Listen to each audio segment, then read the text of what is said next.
Gaza में Israeli सेना ने भयंकर तबाही मचाई, निहत्थे लोगों को सताया और उनकी जान तक ले ली। इस दौरान इजरायली सेना ने गाजा में अपने ठिकानों को भी स्थापित कर लिया, लेकिन कहते हैं हर दिन एक जैसा नहीं होता।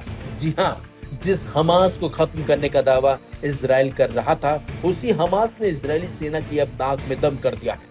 हमास और इससे जुड़े संगठन इजरायली ठिकानों और इजरायली सेना को निशाना बनाकर उनकी जान ले रहे हैं, जिसके चलते इजरायली सेना और नेतन्याहू की नींद उड़ी पड़ी है। लेकिन ये बात साफ है कि हमास और इजरायली सेना के बीच चल रही इस जंग के चलते गाजा में हालात लगातार बिगड़ते जा रहे हैं।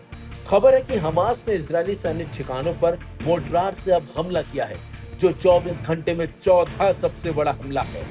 वहीं इजरायली सेना गाजा में एक बड़े सैन्य अभियान की तैयारी कर रही है, लेकिन हमास के लड़ाके इजरायली सेना को असफल करने में लगे हुए हैं और यही वजह है कि गाजा की सीमा पर एक बार फिर गोलीबारी तेज हो गई। हमास के लड़ाकों ने इजरायली फौजियों पर भारी मोर्टार हमला किया। यह हमला ऐसे समय में हुआ जब इजरायल ने गाजा में अपने सैन्य अभियान को और तेज करने की योजना बनाई। पिछले 24 घंटे में चौथा हमला है, जिसने पूरे क्षेत्र में तनाव को और बढ़ा दिया है।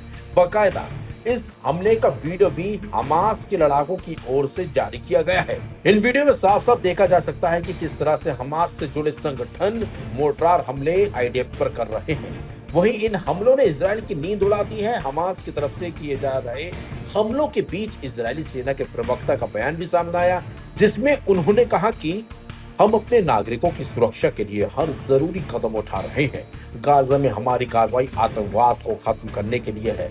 इजरायली सेना ने गाजा सिटी में एक बड़े पैमाने पर नागरिकों को हटाने की योजना बनाई। अनुमान है कि आने वाले दिनों में हजारों लोगों को सुरक्षित क्षेत्रों में भेजा जाएगा। दूसरी तरफ हमास का कहना है कि वो हर हमले का जवाब देगा और इजरायल को गाजा में घुसने की कीमत चुकानी पड़ेगी। हमास प्रवक्ता ने एक बयान जारी करते हुए कहा कि गाजा की रक्षा हमारा कर्तव्य है। हम अपने लोगों पर हो रहे जुल्म का मुंहतोड़ जवाब देंगे।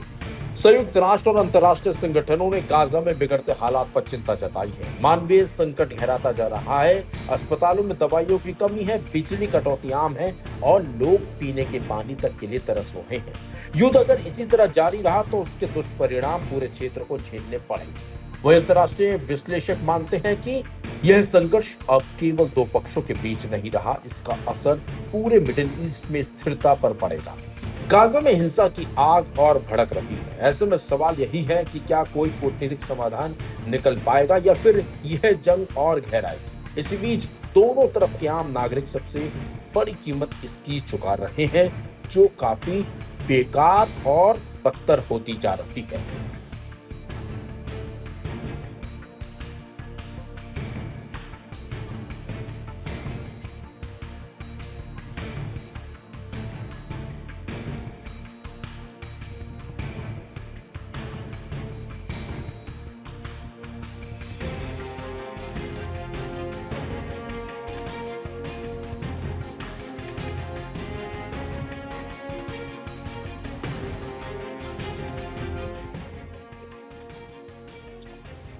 अमेरिकी प्रेसिडेंट ट्रंप ने अजरबैजान और आर्मेनिया के बीच चली आ रही बरसों पुरानी जंग का खात्मा तो कर दिया, लेकिन एक तीर से दो शिकार करने की कोशिश भी की है, और वो है ईरान और रूस के हाथ बांधने की कोशिश।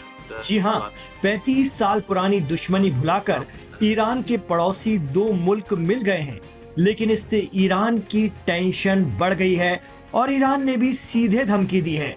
खबर है कि ईरान की फॉरेन मिनिस्ट्री के प्रवक्ता इस्माइल बाकी ने आर्मेनिया को साफ साफ कह दिया है कि अगर उसने अपने इलाके में ट्रंप रूट बनने दिया तो ईरान और रूस इसे बर्दाश्त नहीं करेंगे। उनका कहना है कि इस इलाके में किसी बाहरी शक्ति का दखल ईरान बिल्कुल भी नहीं सहेगा। ईरान को शक है कि ट्रंप रूट कॉरिडोर सीधे तौर पर ईरान की सरहद के पास नाटो की एंट्री का रास्ता बनेगा। ईरान ये भी मानता है कि अमेरिका ने उसके खिलाफ एक नया मोर्चा खोल दिया है। इससे एक दिन पहले ईरान के प्रेसिडेंट मसूद पजेश्कियान ने भी आर्मेनिया को सीधे चेतावनी दी थी कि अजरबैजान और आर्मेनिया के बीच बनने वाला ये कॉरिडोर सीधे सीधे ईरान के करीब अमेरिकी फौज और हथियारों का रास्ता है और ये हम होने नहीं देंगे। खबर है कि ईरानी प्रेसिडेंट की phone call Armenian president Nikol Pashinyan के पास भी गई है। जिसमें उन्हें तगड़ी वार्निंग दी गई है ईरान की तरफ से। दरअसल ईरान के अजरबैजान के साथ उतने अच्छे ताल्लुकात नहीं हैं जितने आर्मीनिया के साथ हैं। अजरबैजान इसराइल और अमेरिका का करीबी माना जाता है और दोनों ईरान के दुश्मन हैं। अजरबैजान तो इसराइल का इतना करीबी है कि अजरबैजान का तेल ही तुर्की के रास्ते इसराइल को सप्लाई होता है। अजरबैजान भी ईरान की तरह शिया बहुल मुल्क है, लेकिन दोनों के कल्चर और सोच एकदम जुदा हैं। ईरान की सीमा अजरबैजान और आर्मेनिया दोनों से लगती है और यहीं अमेरिका एक बड़ा खेल करने वाला है, जिससे ईरान की त्योरियां चढ़ गई हैं।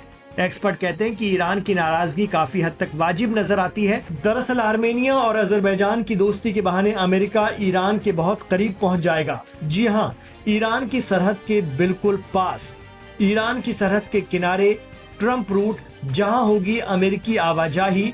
ये बात ईरान को नाकाबिले बर्दाश्त है। व्हाइट हाउस के मुताबिक समझौते में आर्मेनिया और अजरबैजान के बीच तय हुआ है कि दोनों मुल्कों के बीच एक रास्ता, एक कॉरिडोर बनेगा। करीब 43 किलोमीटर का ये कॉरिडोर है, जिसे दोनों मुल्कों ने इंटरनेशनल अमन की अलामत बताते हुए इसका नाम ट्रंप रूट रख दिया है। और तो और इसे अमेरिका ही बनाएगा, यानी अमेरिकी मशीनरी, इंजीनियर और एक्सपर्ट ईरान की सीमा तक पहुंच जाएंगे। इस ट्रंप रूट के जरिए ही अजरबैजान और आर्मेनिया में कारोबार और दोनों का आना जाना हुआ करेगा। ईरान ने दोनों मुल्कों की दोस्ती और पड़ोस में शांति का तो स्वागत किया है, लेकिन उसे खतरा है कि इस कॉरिडोर में अमेरिका का आ धमकना उसके लिए बहुत बड़ा खतरा साबित हो सकता है।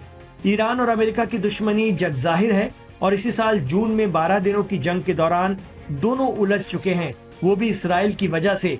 इसराइल अजरबैजान का बेहद करीबी दोस्त है, यानी अमेरिका और इसराइल ट्रंप कॉरिडोर के बहाने ईरान के नजदीक होंगे। यही वजह है कि ईरान ने इस शांति समझौते के महत्वपूर्ण हिस्से Trump route for international peace and prosperity को सिरे से खारिज कर दिया है। गजा पर पूरी तरह कब्जा करने की इसराइल के पीएम नेतन्याहू की जिद के बाद ईरान गुस्से में आ गया है।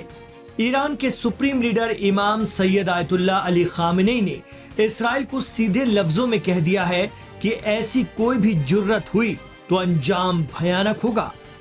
अरब मुल्क या तो चुप हैं या फिर हल्की फुल्की धमकी से काम चला रहे हैं।